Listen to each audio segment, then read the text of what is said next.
उनको लगा कि ये सब मर चुके हैं, तो उनका एक जो पाकिस्तानी जो कमांडर था उसने अपने जवानों को आदेश दिया कि इनको रीचेक करो, इनमें से कोई जिंदा तो नहीं है।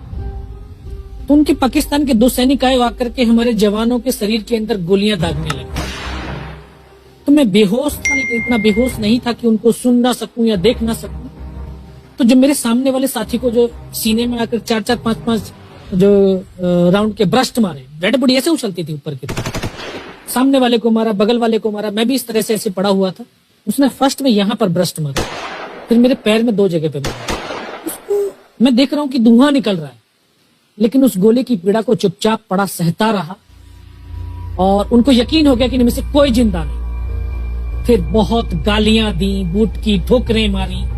फिर काफी देर के बाद में उनका जो कमांडर था उसने बोला कि इनके वेपन उठा लो, और नीचे जो हिंदुस्तान का पोस्ट है उसके ऊपर दूसरे जो उनके साथी थे उनको सूचना दिया, उसके ऊपर कब्जा हमला कर दो। फिर ये आवाज भी सुनी तो मुझे लगा कि यार आज तो मेरी पूरी टीम खत्म हो जाएगी। तब ऊपर वाले से एक ही प्रार्थना करी कि मुझे इतने जिंदा रख दे कि मैं अपने साथियों तक सूचना दे सकूं और उनको बचा सकूं। और ये सत्य है कि अगर निस्वार्थ भाव और सच्ची श्रद्धा से उस परम पिता परमेश्वर को याद करते हैं तो शक्ति जरूर साथ देती है।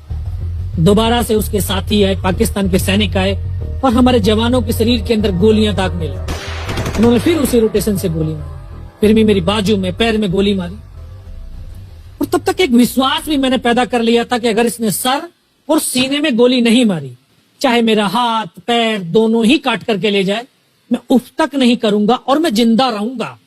मैं उस विश्वास की बदौलत आज आपके सम्मुख भी बैठा हूं। उसने आकर के दोबारा से गोली मारी, पर जब 1 कदम आगे गया तो उसने राइफल मेरी सीने की तरफ तानी। तब मुझे लगा यार अब नहीं बचूंगा। लेकिन कहते हैं कि जाको राखे साइयां मार सके ना कोई। और ये इस देश को हम भारत माँ बोलते हैं।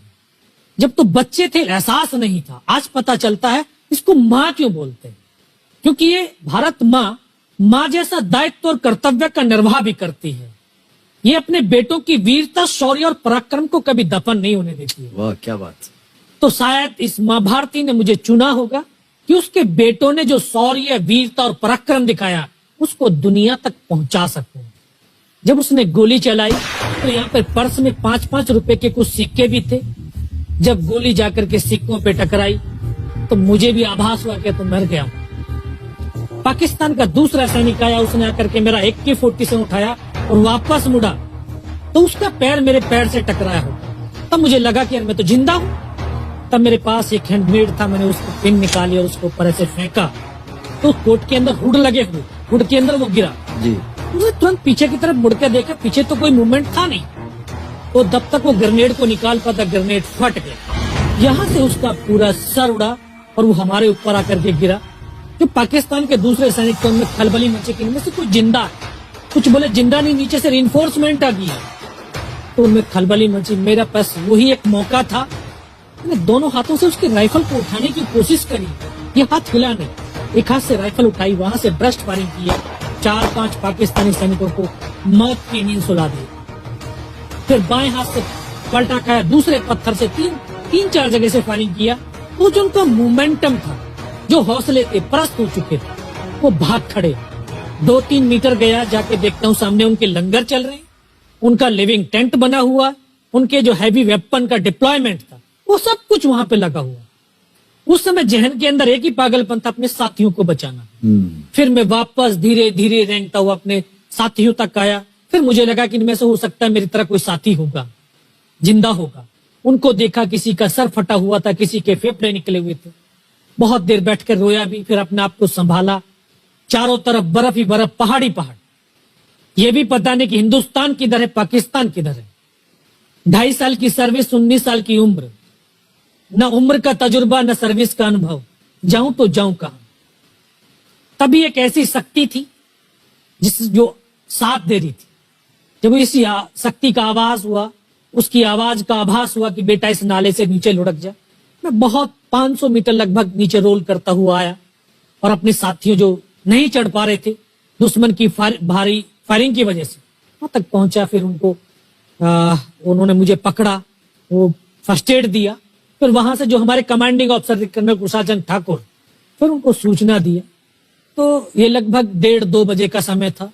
वहां से फिर कमांडिंग ऑफिसर तक मुझे ले जाया गया। फर्स्ट एड तो हुआ, लेकिन ब्लड इतना निकल चुका था कि दिखाई देना बिल्कुल बंद हो गया था। जब उनके पास पहुंचा तो उन्होंने बोला, बेटा मेरे को पहचानता मैं कौन हूं? बस अब आवाज सुनाई दे रही है। बोला, मैं तेरा commanding officer colonel Kushal Chand Thakur. मैं, जय हिंद साहब, बहुत तेज सर्दी लग रही है। तो उनका जो लिविंग टेंट था उसमें के अंदर लेटाया, 3-4 स्टॉप जलवाए, थोड़ी सी गर्मी महसूस हुई। डॉक्टर साहब थोड़ा सा पानी पिला दो। बोला ठीक है, पानी पिलाते हैं। तभी डॉक्टर साहब आए गए, उन्होंने ग्लूकोज की बोतल पिलाई, थोड़ी सी एनर्जी महसूस हुई। उन्होंने बोला, बेटा कुछ बता सकता हूँ? कहा सब बता सकते हैं। तो उनको बताया कि सर ऊपर ये घटनाक्रम हुआ है और ये वहां की इंफॉर्मेशन है। तो लास्ट में उन्होंने बोला कि बेटा जवान की रिक्वायरमेंट क्या है? मैं कहा साहब जवान की रिक्वायरमेंट एम्यूनिशन और फील्ड पट्टी की है। बोला खाने के लिए नहीं चाहिए, इसे भूख नहीं लगती।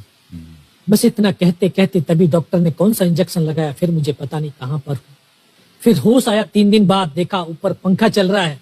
पता चला कि 92 बेस हॉस्पिटल श्रीनगर, और वहीं से मुझे बेस हॉस्पिटल दिल्ली रेफर कर दिया और 16 महीने तक उस हॉस्पिटल में मैं रहा। 16 महीने तक आपका इलाज चलता रहा? जी। और वहीं पर हॉस्पिटल में ही मुझे पता चला कि 15 अगस्त 1999 को जब ये परमवीर चक्र का जो अनाउंसमेंट हुआ तो वो वहां पर ही मुझे पता चला। क्या है सर?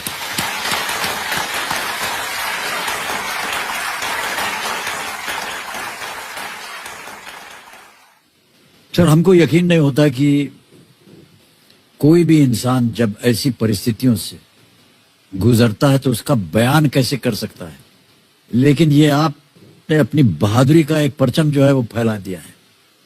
15-15 गोलियां आपने खाई हुई अपने शरीर में और सोच रहे हैं आप केवल देश के बारे में, सर देशभक्ति के बारे में। सैनिक के लिए सैनिक इंपॉर्टेंट नहीं है, उसका राष्ट्र इंपॉर्टेंट है। वो रहे ना रहे लेकिन उसका राष्ट्र रहना चाहिए। क्या बात है, वाह वाह। न केवल आपने इतना बड़ा योगदान दिया बल्कि आपके जैसे कह रहे थे कि आपके बहुत से अच्छे मित्र जो थे, जो आपके साथ टीम में थे, वो भी शहीद हो गए।